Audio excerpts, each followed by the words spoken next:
It's September 27th, 2021. They had a mention this morning on the show where Gail King is. I don't know the other guy's name. Either one, the white guy or the Gail King representative. I only know her name, and that's because that was an agreed upon prose for one subject, one object in the human category that nobody argues over, but it represents something in value and worth. She's a very educated woman. She's a very sophisticated woman. She's a very, I hate to use the word popular. I do. But if we're speaking of the chain of command in a thought pattern of popular, being a celebrity, being a household name, being associated with something called an Oprah, who also is a household name, who has a book club, who has a following, and for which Gail is a lesser known, but because of Oprah's coattail relation after she became popular, they rode the same gallant steeds, I suppose, for one population of whatever the hell you want to use a word and define it as. So that's it. So I don't look for more than I need. I need only one example for a boxed set concept of something else. All right. More importantly, I'm working on Spiderwick on this. There's something called, which I don't get amongst the humans, like put Gail and Oprah aside. This is not a conversation for them. This is between me and Nicholas. There's something that the humans, since I no longer have my grandfather and I was supposed to be married to Nicholas, so this is his and my conversation only because I really don't need the rest of humanity and neither does he. So now, here we are at Automotive and Automotion.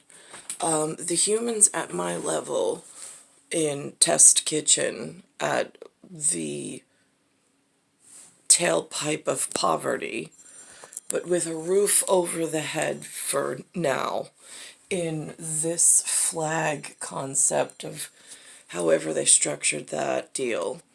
I don't understand them because the humans always make the argument that they need some form of currency, like bartering system. They need some form of labor. But then you put out these laborious projects and laborious ideas, and then they want to be the boss of them. They don't actually want to do the work. And then they want to get other people involved to hand off the almost theoretical baton of like, well, why would I want to like pick the bricks up and carry them? Why don't I just call my cousin Joe, who also is unemployed? I'll just take a little cut and then we'll have him do the work. They've grown this disgusting chain of dumb, fucked up, and useless.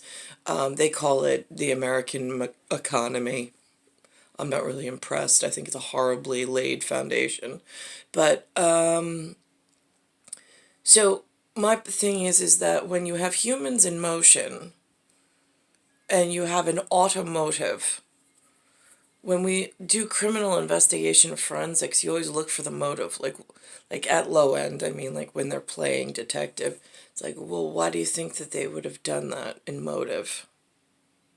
Well, what do you think the reason was in their thought pattern that made them pursue that action? So now you have this automotive idea.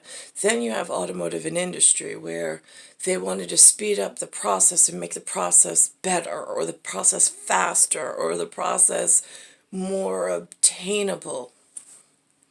they've taken this way too far, because now they've taken the labor out of the market, and that now they're worried about, how am I going to do retirement? How am I going to do? I mean, I'm like, well, that's what happens when you build yourselves on non-compacted sand with an aeration and matriculation, and then you've got geysers underneath the nuclear fission. I watched the Caldor fires yesterday. Whew, oh my God, on 60 Minutes, I was watching that chieftain in fire department over in the section where my cousin Keithy is. Ay, ay, ay. I'm like thinking to myself, I'm like, all right, so did you guys, I see now you got a Chinook. That's impressive. But that $8,000 an hour, like, bill, are they giving you a hard time with that? All those automotive, like, autocrats, I'm just curious. So now, but here's the thing, tell the guys at the Department of, we don't give a shit and we got some problems and it's interrelated, we can't figure it out, right? Tell them we're sitting on a gigantic nuclear fission reactor. It's overheating. It's starting to percolate up through. So now it's like this invisible gas that's, when it hits friction, oh my God, it starts fires. There's no humans walking around with a lighter anymore. Smokey the Bear concept, right? Yeah, no, we're over that and pinning people to the wall for the wrong donkey. It's the nuclear reactor problem with the stars and the cosmos and us being elliptically off, running the motor of the solar system so dangerously, like, right, and then lost in the galaxy somewhere, right? Yeah, okay, so those things really happen in like physique and high physics. So what's coming up now is almost like, if you want to think of, in Spain they had actually molten lava. That's a vented system where the heat coming up melted the floor you stand on, the ground you walk on, the ground you worship that you have, right, because that's how your human exists. Underneath that, from the bottom, from the center core up, it's melting with extensive heat, all that earth, and it's coming up through some and it pushes out lava. That's volcanologist like level of geospatial. But for you guys with those like fires of like, oh my God, it's spontaneous combustion, right? Yeah, kind of something like that. It ties in like a gaseous lava aeration system. It's really dangerous, noxious gas off the main reactor. It's coming through by percolation through the soil, and then it hits surface and some kindling, and it's like boom. Oh my God, how did that happen? Yeah, funny thing about that, the Earth's off its rocker. If you think of a zenith and a magnetic pole as the rocking system that it rotates around, right? And so now it's running at not an efficient level. It's causing all sorts of things to like just happen. But getting all you humans together for one vote is really difficult. Have you watched the headlines on what they did with like Trump and voting on that guy's things, and then Biden, they're saying that that wasn't a real thing. Yeah, you guys at the book club. Oh my goodness. All right, so here we are. I got automotive, I got automotion, right? Divides the need for a object and subject tasks which define purpose. Right, yeah, see, I wouldn't have gone with automoting like travel for just anybody, flying for just anybody. I wouldn't have gone with any of those things. I think it causes a real problem. The population needs a relation of work to wage. And this automotive industry of personal transportation for just anybody causes a big problem. Then there is labor involved. Why is automotion being pursued, humans? Seems like you're arguing against yourselves. Just saying. And then lastly, there is another really important prose that goes along with that one. You define your purpose, there's labor. I gotta pause this for a second and regain my thoughts. In this environment, this acclimate, it's like the brain, they purposely take away brain thought at some point. So I'm just pausing this, but it's September 27th, 2021. I'm in Bayside Station, Bayside, New York, 11361. And it's Earth, solar system, Milky Way, universe, galaxy is broken. And when I speak of automotion, it's like they put too many machines in the field, and now there's no craftsmanship. I mean, it used to be like with buildings, like it was brick by brick, it was designed, it was planned, it was installed in these like magical ways. They had these, I mean, it could take years to build something, but that's okay. Because when the finished product was so immaculately handcrafted, I mean, what an amazing feat. The builders of today in this 20th century, I'm not impressed. They've got, for those skyscrapers I watched the other night, they've got bridge technology. Woohoo, stole that. They then use steel beams, and then they did rivets. And I know it used to be you have to know steam fitter in order to like get these like super secrets, right? Yeah, no.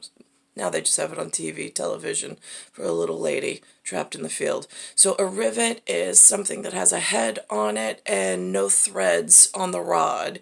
It goes through, then you have a superheated block on the other side that is in the shape of, it kind of clamps it together, and then as it cools, it creates the seal. Got it. Okay, so made that distinction the other night.